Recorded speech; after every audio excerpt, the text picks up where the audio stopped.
अस्सलाम वालेकुम। दुनिया मेरी नज़र में खुश आमदीद। आज 12 दिसंबर है। दिसंबर में बहुत सी यादें हमारे जहन में ताज़ा हो जाती हैं। जब जो हमने किताबों में तो पढ़ी हैं, लेकिन जो हमारे बड़े हैं वो बहुत कम रह गए हैं जिन्होंने खुद ये सब कुछ अपनी आँखों से देखा है। हमारी नानियाँ, दादियाँ, दादे, कई लोगों ने जब हिजरत की तो उन्होंने वो सब कुछ आँखों से देखा है जो हमने किताबों में पढ़ा है। कभी कभी आप लोग भी जो हमारी एज के हैं अपने नानी दादा से, मामू, किसी से बैठते होंगे तो वो कहानियाँ सुनते होंगे, और हम वो जनरेशन है जिनके पास इसके बाद ये सिलसिला ख़त्म हो जाएगा, क्योंकि ना तो वो कहानियाँ सुनाने वाले रहेंगे और ना हम सुनने वाले रहेंगे। फिर वो किताबों में ही चीज़ें पढ़ी जाएंगी। मुझे बड़ा शौक़ होता था, मैं अक्सर अपनी नानी अम्मा से, अपनी दादी अम्मा से लेट के कहानियाँ सुनती।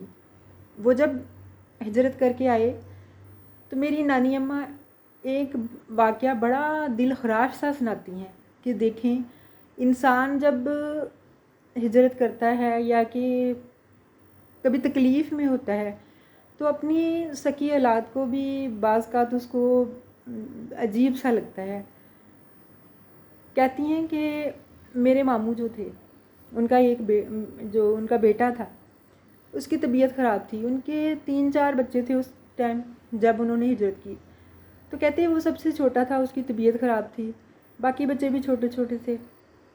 मैंने क्या किया कि मैंने कहा चलो इसको ना फेंक देती हूँ। कितना अजीब लगता है ये।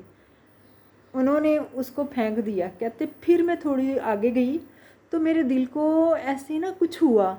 मैंने कहा जब तक इसकी सांस चलती है तब तक तो मैं इसको अपने सीने से लगा के रखती हूँ, जब इसको कुछ हो जाएगा फिर इसको इधर कहीं दफन कर दूँगी या कहीं इधर उधर कर दूँगी।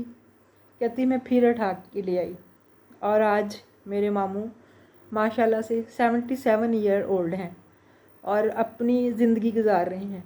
लेकिन मेरी नानी अम्मा की ये बताई हुई बातें हम जब भी उनसे मिलते हैं अक्सर हमें याद आ जाती हैं। ये वो कहानियाँ हैं या ये वो वाक़यात हैं जो हम किताबों में नहीं, हमने खुद पढ़े हैं, और वो जिन पे गुज़री है उनको हमने देखा है। ये सिलसिला बहुत कम रह गया है, इसलिए आपके पास अगर कोई ऐसे लोग हैं तो ज़रूर उनसे फ़ायदा उठाएं, उनसे मिलें, उनसे बातें करें। उनको भी अच्छा लगेगा और हमें भी अच्छा लगेगा। सोचिएगा ज़रूर। Thank you. अल्लाह हाफिज़।